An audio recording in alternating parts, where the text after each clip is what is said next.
খুব সহজে বাড়িতে বানিয়ে ফেলুন তিলের খাস্তা বিস্কুট। ওপরটা হবে একদম মুচমুচে আর ভেতরটা হবে একদম খাস্তা। তাছাড়া আমার টিপস ফলো করে বানালে 6 মাস পর্যন্ত স্টোর করে খেতে পারবেন। বানানো খুবই সহজ আর একদম হেলদি। বিশেষ করে বাচ্চারা কিছু খেতে চাইলে এই বিস্কুটটা খুব তাড়াতাড়ি বাড়িতে বানিয়ে বাচ্চাদের দিতে পারেন। হাতে গোনা মাত্র কয়েকটি উপকরণে তৈরি হয়ে যাবে। তো খাস্তা তিলের বিস্কুট বানানোর জন্য সবার প্রথমে একটা বড় থালার মধ্যে আমি নিয়ে নিচ্ছি 2 বাটি আটা। আটার পরিবর্তে আপনারা ময়দা দিয়েও বানাতে পারেন, বা 1 বাটি আটা আর 1 বাটি ময়দা দিয়েও বানাতে পারেন। সাথে বিস্কুটটা মুচমুচে করার জন্য নিয়ে নিচ্ছি ওই বাটির হাফ বাটি থেকে একটু কম সুজি। এরপর দিয়ে দিচ্ছি হাফ বাটি গুঁড়ো চিনি, 3 চামচ মতো দিয়ে দিচ্ছি শুকনো নারকেল।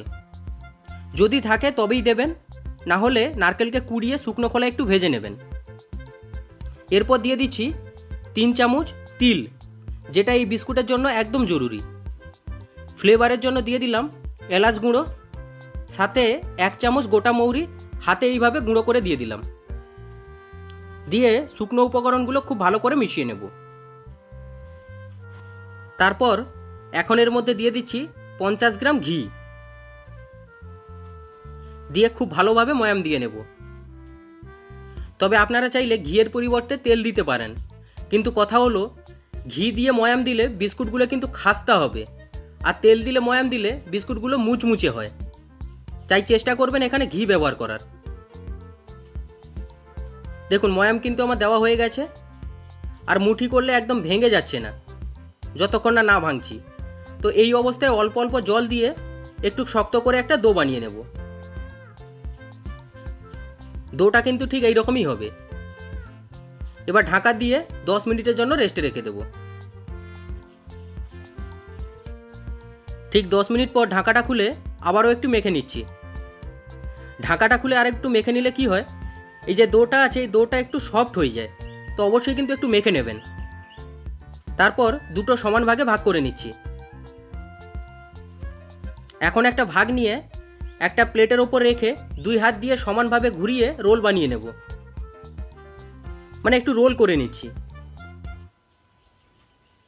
মাঝখানে মাঝখানে 2 সাইডটা একটু সমান করে নেব। এভাবে একটু সমান করে নেব।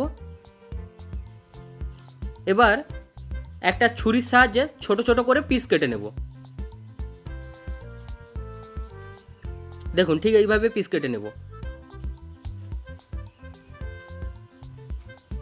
বেশি বড় করার দরকার নেই, এইভাবে ছোট ছোট করে নেবেন। এবার একটা একটা তুলে হাত দিয়ে এইভাবে একটু সমান করে নেব। দেখুন 2 দিকটা কিন্তু এইভাবে একটু ডিজাইন করে নিচ্ছি। এই যে একটা কিন্তু হয়ে গেল। দেখুন একটা হয়ে গেছে। আমি আরও একটা বানিয়ে দেখিয়ে দিচ্ছি। দেখুন এখানে বিস্কুটগুলোকে আমি কিন্তু এইভাবে শেপ দিয়ে দিচ্ছি। আপনারা চাইলে নিজের মতো করে শেপ দিতে পারেন, তাতেও কিন্তু কোনো অসুবিধা নেই। ঠিক একইভাবে এটাও কিন্তু ওইভাবে শেপ দিয়ে নিচ্ছি। দেখুন এটাও কিন্তু হয়ে গেল। তো সমস্ত বিস্কুট এখন কিন্তু আমার শেপ দেওয়া হয়ে গেছে। এবার ভাজার জন্য একটা কড়াইতে আগে থেকে তেল গরম করতে বসিয়ে দিয়েছিলাম। তেলের মধ্যে বিস্কুটগুলোকে একে একে দিয়ে দেব। তবে আঁচটা থাকবে লো টু মিডিয়াম ফ্লেমে। বন্ধুরা, আজকের রেসিপিটি যদি আপনাদের একটু হলেও ভালো লেগে থাকে তাহলে দয়া করে চ্যানেলটিকে সাবস্ক্রাইব করে নেবেন এই রকম নিত্য নতুন রেসিপি পাওয়ার জন্য। আর একটা কথা এখানে বলে দিই, বিস্কুটগুলো তেলে দিয়ে সাথে সাথে নাড়তে যাবেন না, একটু সময় দেবেন। তারপরে উল্টে পাল্টে 2 দিকটা একটু লাল লাল করে ভেজে নেবেন। তবে খেয়াল রাখবেন তেলটা যাতে একদম গরম না থাকে। লো টু মিডিয়াম ফ্লেমে সমস্ত বিস্কুটগুলো কিন্তু ভেজে নিতে হবে। তো আস্তে আস্তে উল্টে পাল্টে কিন্তু এইভাবে ভেজে নিচ্ছি। দেখুন বিস্কুটের সুন্দর একটা কালার চলে এসছে। ওপরে দেখুন যে ঝাঁসটা ছিল ওটাও কিন্তু কমে গেছে। তো এবার বিস্কুটগুলোকে আমি তুলে নেব। দেখুন কতটা সুন্দর হয়েছে। সাথে সাথে কিন্তু একটু নরম থাকে, তবে ঠান্ডা হওয়ার পরে কিন্তু এটা পুরোপুরি খাস্তা হয়ে যাবে।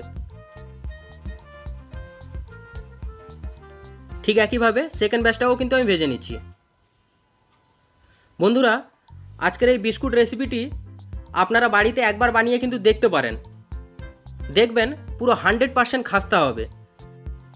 আমি যেভাবে পরিমাণ মেপে বিস্কুটগুলো বানাচ্ছি ঠিক একইভাবে আপনারাও পরিমাণ বুঝে বিস্কুটগুলো বানান, দেখবেন পুরো 100% খাস্তা হবে। তো দেখুন, ঠান্ডা হয়ে যাওয়ার পরে বিস্কুটগুলো কিন্তু একটা প্লেটের মধ্যে আমি সাজিয়ে নিয়েছি। দেখতে কতটা সুন্দর লাগছে আপনারা তো আশা করি বুঝতেই পারছেন। দেখুন, কালারটাও কিন্তু একদম পারফেক্ট চলে এসছে, মানে দেখে বোঝার উপায় নেই যে এটা তেলে ভাজা হয়েছে। এবার আমি ভেঙে দেখাচ্ছি, দেখুন বিস্কুটটা কতটা খাস্তা হয়েছে। এই দেখুন কত সহজে দেখুন ভেঙে যাচ্ছে, দেখুন পুরোপুরি খাস্তা। আমি তাও একটা হাত দিয়ে আমি ভেঙে দেখাচ্ছি, দেখুন এই দেখুন, দেখুন চাপ দিতেই কিন্তু একদম গুঁড়ো হয়ে গেল। এবার অল্প একটু খেয়ে দেখবো কেমন হয়েছে।